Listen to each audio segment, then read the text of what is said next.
ఓం వసుదేవసుతం దేవం కంసచాణూరమర్దనం దేవకీ పరమానందం కృష్ణం వందే జగద్గురుం. ఓం శ్రీ రాధాకృష్ణాభ్యాం నమ. కృష్ణం వందే జగద్గురుం, అర్జునం వందే జగదేకవీరం.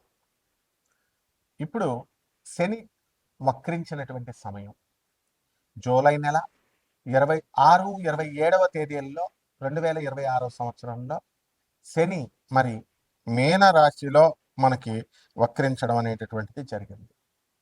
ఇది ఎప్పటి వరకు ఉంటుంది ఈ శని వక్రించి అంటే మనకి డిసెంబర్ 10, 11, 2026 సంవత్సరం వరకు ఉంటుంది. మళ్ళీ శని సవ్య దిశలోకి డిసెంబర్ 10, 11వ తేదీల్లోకి వస్తాడు. రఫ్గా కనుక మనం చూసుకున్నట్లయితే 4.5 నెలల సమయం ఈ సైకిల్ అనేటటువంటిది కొనసాగుతూ ఉంటుంది. దీన్ని ఎక్కడికి మళ్ళీ సవ్య దశలోకి వస్తుందంటే మళ్ళీ డీప్ వాటర్స్ అయినటువంటి మీనరాశిలోకే మనకి ఈ వక్రించడం జరుగుతుంది.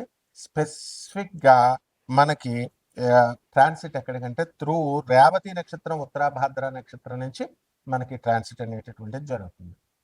మరి దీని వలన మనకి కొన్ని రాశుల వారికి మేలు జరుగుతూ ఉంటుంది, కొన్ని రాశుల వారికి మధ్యస్థంగా ఉంటుంది, అలాగే కొన్ని రాశుల వారికి మరి యాడ్వర్స్ రిజల్ట్స్, బ్యాడ్ రిజల్ట్స్ ఇస్తూ ఉంటుంది. కాబట్టి దీనికి మనం ఏం చేయాలండి అని అంటే మనకి ఆగస్ట్ నెలలో మనం 12వ తేదీన మనకి ఒకటి జరుగుతుందండి. ఆగస్టు 12న మనకి టోటల్ సోలార్ ఎక్లిప్స్ అంటే సంపూర్ణ సూర్యగ్రహణం ఏర్పడబోతోంది. అసలు మనం ఆగస్టు 12న 2026 సంవత్సరంలో ఒక వెరీ రేర్గా జరిగేటటువంటి 6 గ్రహాల అలైన్మెంట్ అనేటటువంటిది, 6 ప్లానెట్ అలైన్మెంట్ అనేటటువంటిది జరుగుతుంది. ఏమిటి ఆ గ్రహాలు అంటే బుధుడు, కుజుడు, గురుడు, శని. ఈ గ్రహాలు 4 అయితే యురానస్ అండ్ నెప్ట్యూన్ అంటే రాహుకేతువులు దగ్గర దగ్గరగా ఉంటాయి. వీటి పోలికలు ఇవన్నీ కూడా they will stretch across the predawn sky. మొత్తం అంతా కూడా ఒకే ఆర్చ్ లాగా వస్తుందన్నమాట.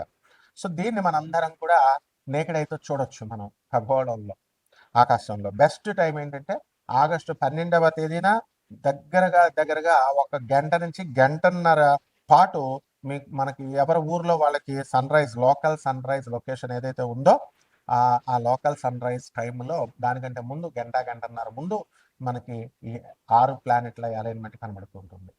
అలాగే ఈ యొక్క మనకి ఈ ఆకాశంలో ఈ స్ట్రెచ్ అయినటువంటి ఈ ఆర్క్ ఏమవుతుందంటే morning eastern and north eastern హారిజన్లో ఇది ఏర్పడుతుంది. అలాగే ఈ యొక్క ప్లానెట్ విజిబిలిటీ అనేటటువంటిది అంటే అందరూ చూడొచ్చు అండి దీన్ని అంటే బుధుడు, గురుడు, శని, కుజుడు ఇవి చాలా బ్రైట్గా కనబడతాయి. అండ్ మామూలు కళ్ళతో ఏ విధమైనటువంటి ఎక్విప్మెంట్, ఏ పరికరాలు అవసరం లేకుండా క్లియర్ స్కైస్, ఆకాశాలు కనుక కరెక్ట్గా ఉన్నట్లయితే దాంట్లో మనం చూడొచ్చు. అలాగే ఎయిడెడ్ ఐ ప్లానెట్స్ ఏదో ఒకటి మనం సహాయం తీసుకొని చూడాలి. యురానస్ని, నెప్ట్యూన్ని మనం ఏం చేస్తామంటే ఫెయింట్గా ఉంటాయి కొంచెం అవి, అందువలన బైనాకులర్స్ కానీ అంటే అంత కళావంతంగా ఉండవు అనమాట. బైనాకులర్స్ కానీ లేదా బ్యాక్ యార్డ్ టెలిస్కోప్ని మనం పెట్టుకొని మనం వాటిని స్పాట్ చేయొచ్చు అనమాట. అయితే ఈ రకంగా ఉన్నటువంటి ఈ యొక్క ప్లానెట్స్ అన్నీ కూడా ఆగస్టు 1 నుంచి 17వ తేదీ వరకు కూడా మనకి ఈ రవి ఏం చేస్తాడంటే కర్కాటక రాశిలో ఉంటాడనమాట. అలాగే ఆగస్టు 17 నుంచి సింహ రాశిలోకి ఈ యొక్క రవి గ్రహం వెళ్ళడం అనేటటువంటిది, ట్రాన్సిట్ చేయడం అనేటటువంటిది జరుగుతుంది. దాని వలన మనకి మేజర్ ఇంపాక్ట్స్ ఏముంటాయండి ఈ శని వక్రించడం వలన అంటే 7.5 జరుగుతుంది కదా ఏలినాటి శని కొన్ని ప్లానెట్స్కి. ఆ 7.5 ఫేజ్ జరుగుతున్నటువంటి వాళ్ళకి ఎవరికి కుంభరాశి, మీనరాశి, తర్వాత మనకి మేషరాశికి జరుగుతుంది. సో వాళ్ళ యొక్క కార్మిక్ ఏవైతే ఉన్నాయో రివరెన్స్, అవన్నీ కూడా కార్మిక్ ఎఫెక్ట్స్ అన్నిటిని కూడా మనము ఇంటెన్సిఫై చేస్తుంది. ఆ తర్వాత మనకి రెస్పాన్సిబిలిటీస్ అని కూడా మనకి బాధ్యతల్ని పెంచుతుంది, కార్మిక రివ్యూస్ని. తర్వాత వీటి యొక్క బాధ్యతల్ని కుంభరాశి వారికి, మీనరాశి వారికి, తర్వాత మేషరాశి వారికి జరుగుతుంది. తర్వాత డయాఫేజ్ అనేటటువంటిది జరుగుతుంది.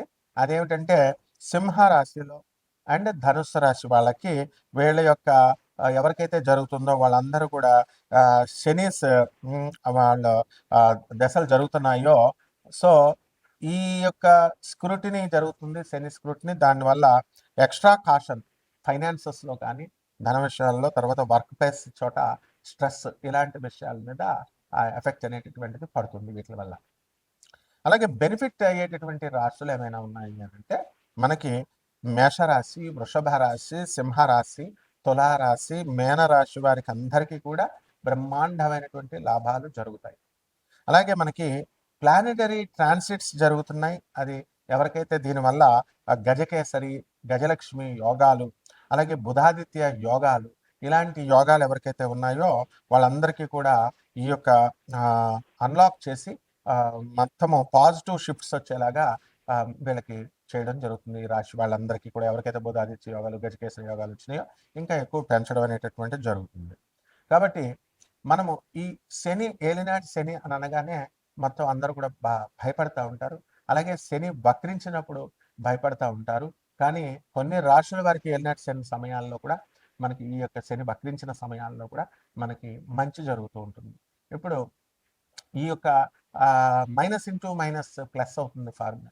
అందువలన ఎవరికైతే ఈ యొక్క శని మనకి బాగుండలేదో అటువంటి వాళ్ళకి శని వక్రించినప్పుడు, క్రూర గ్రహాలకి ఆ వక్రించినప్పుడు శుభ ఫలితాలు ఇస్తాయి. మైనస్ ఇంటూ మైనస్, అసలే శని ఏలినాటి శని జరుగుతుంది అనుకోండి, ఆ ఏలినాటి శని సమయంలో మళ్ళీ ఈ యొక్క వక్రించడం మైనస్ ఇంటూ మైనస్ ఏమవుతుంది, ప్లస్ అవుతుంది. అందువలనే మనకి కొన్ని రాశుల వారికి కొన్ని సందర్భాలలో మనకి ఏలినాటి శని కాదు, అర్ధాష్టమ శని. మనకి ఈ యొక్క వృశ్చిక రాశి వారికి అర్ధాష్టమ శని జరుగుతుంది. అలాగే సింహరాశి వారికి అష్టమ శని జరుగుతుంది. సో ఈ రాశుల వారికి అందరికీ కూడా మనకి minus into minus formula apply అయ్యి కొంచెం శుభాలు జరుగుతాయి. కాబట్టి ఇవన్నీ కూడా గోచార రీత్యా మనం చెబుతున్నాము. కోటాను కోట్ల మంది కామన్ ప్లాట్ఫామ్ మీద మీ వ్యక్తిగత జాతకాలలో మీకు ఎవరికైతే ఈ సాఫ్ట్వేర్ ఉద్యోగాలు చేస్తున్నటువంటి వాళ్ళకి ఉద్యోగాలు పోయినాయో లే ఆఫ్ల వల్ల, అటువంటి వాళ్ళకందరికీ మళ్ళీ ఉద్యోగాలు తిరిగి వస్తాయా రావా, వివాహాలు అవుతాయా అవవా, చాలా సంవత్సరాల నుంచి ఫైనాన్సెస్, ఇన్వెస్ట్మెంట్స్ మనం పెట్టుబడి పెట్టి ఉంచాము, అప్పులు ఇచ్చి ఉన్నాము, ఆ అప్పులన్నీ కూడా వస్తాయా రావా, ఇవన్నీ కూడా వ్యక్తిగత జాతకాలను బట్టే చెప్పాలి. కాబట్టి ఇటువంటి వాళ్ళందరూ కూడా కావలసినటువంటి వాళ్ళు మరి అందరూ కూడా మనకి కాంటాక్ట్ చేయొచ్చు. దాని ద్వారా మనం వాళ్ళందరికీ కూడా చెప్పడం జరుగుతుంది. కొన్ని వాళ్ళకి కావాల్సినటువంటి రెమెడీస్ అన్ని కూడా మనం చెప్పడం జరుగుతుంది. మకర రాశి, ఈ మకర రాశి వారికి అందరికీ కూడా మనకి అష్టమంలో ఉన్నటువంటి కేతుగ్రహ ప్రభావం వల్ల డిప్రెషన్లు అనేటటువంటివి వస్తాయి. అదే డిసెంబర్ 5, 2026 సంవత్సరం వరకు మీకు అదే పరిస్థితి కొనసాగుతూ ఉంటుంది. అంటే నిరాశలు. తర్వాత ఆదాయాల దగ్గరికి వచ్చేసరికి ఆదాయాలు బ్రహ్మాండంగా పెరుగుతాయి. అయితే గురు, రవి, బుధ గ్రహాల ప్రభావం వలన వీళ్ళందరికీ కూడా ఏం జరుగుతుందంటే ఫైనాన్షియల్ ఇంప్రూవ్మెంట్ అనేటటువంటిది జరుగుతుంది. భార్యాభర్తల మధ్య కొట్లాటలు, ఫైటింగ్లు చేసుకుంటూ కోర్టులకు వెళ్ళినటువంటి వాళ్ళందరూ కూడా ఇంకా కేసులు అనేటటువంటి పెండింగ్లో ఉంటాయి. పూర్తిగా ఇంకా అవ్వలేదన్నమాట. అలాగే ఈ యొక్క నోటికి సంబంధించినటువంటి దుర్వ్యసనాలు, కఠినంగా మాట్లాడాలు, ఇలాంటివన్నీ కూడా జరుగుతాయి. అంటే వాటి వల్ల లాభాలు కూడా ఉన్నాయి. కఠినంగా మాట్లాడడం వల్లే మీకు కొన్ని పనులు పూర్తి అవ్వడం అనేటటువంటిది జరుగుతుంది. అలాగే శని వక్రించి మనకి ఈ యొక్క మీనరాశిలో ఉన్నాడు. అందువలన చక్కగా మీకు ఈ యొక్క మీ సోదరులు వీళ్ళందరూ కూడా బ్రహ్మాండంగా స్థిరపడ్డం అనేటటువంటివి జరుగుతాయి. అదేవిధంగా ఈ యొక్క రాశి వారికి అందరికీ కూడా మనకి ఈ భాగ్యములో ఉన్నటువంటి ఈ యొక్క శుక్ర గ్రహాల ప్రభావం వలన స్త్రీల నుంచి విపరీతమైనటువంటి లాభం జరుగుతుంది. కొత్త స్త్రీలు పరిచయం అవడం, భార్య వల్ల ఇన్కమ్స్ అనేటటువంటి లాభాలు, ఇలాంటివన్నీ కూడా జరగడం అనేటటువంటివి జరుగుతాయి. అదే మోస్ట్ ఇండిపెండెంట్గా వీళ్ళందరూ కూడా మకర రాశి వాళ్ళు అవడానికి, తయారవడానికి అవకాశాలు ఉంటాయి. అలాగే భార్యాభర్తలు వేరే వేరే చోట్ల ఉద్యోగాలు చేస్తున్నటువంటి వాళ్ళంతా కూడా వాళ్ళు ఉద్యోగాల్లో మీరు కోరుకున్న చోట్లకి ట్రాన్స్ఫర్ రావడం, మళ్ళీ భార్యాభర్తలు ఇద్దరు కలిసి ఒకే చోటకి రావడం, ఇలాంటివి జరుగుతాయి. అదేవిధంగా ఈ యొక్క రాశి వారికి స్థలాలు లేనటువంటి వాళ్ళు స్థలాలు కొంటారు, ఇల్లు లేనటువంటి వాళ్ళు ఇల్లు కొంటారు. అండ్ గతంలో మీ పైన పడినటువంటి అపనిందలు ఏవైతే ఉన్నాయో అవన్నీ కూడా తొలగిపోవడానికి అవకాశాలు అధికంగా కనబడుతున్నాయి. కాబట్టి ఈ యొక్క పరిహారాలు ఏమిటంటే మకర రాశి వాళ్ళు మీరు అనుకున్నవన్నీ సక్సెస్ అవుతాయి. కానీ మనకి శని వక్రించడం వల్ల కొంచెం ఈ రాశి వారికి మీకు అంత అనుకూలం కాదు. కాబట్టి శని జపం చేసుకోండి, శని స్తోత్రాలు చదవండి, శనికి కిలోంపావు నల్ల నువ్వుల్ని, నల్లని వస్త్రాన్ని పేద బ్రాహ్మణులకి శనివారం నాడు ఉదయం 8 గంటలకి దానం చేసుకోండి. దశ మహావిద్యల్లో ఒకటైనటువంటి మహాకాళి అమ్మవారి యొక్క హోమాన్ని కానీ, అమ్మవారి యొక్క మంత్ర జపాన్ని మీరు ఇళ్లలో చేసుకోవడం బ్రహ్మాండంగా ఉంటుంది. అదేవిధంగా రావి చెట్టుని మీరు ఇంట్లో కుండీలో వేసుకొని పెంచుకుంటూ దానికి తులసమ్మవారికి చేసినట్టుగా పూజ చేసుకోవాలా. ఈ విధంగా చేసుకోవడం ద్వారా బ్రహ్మాండంగా ఉంటుంది. శుభమస్తు.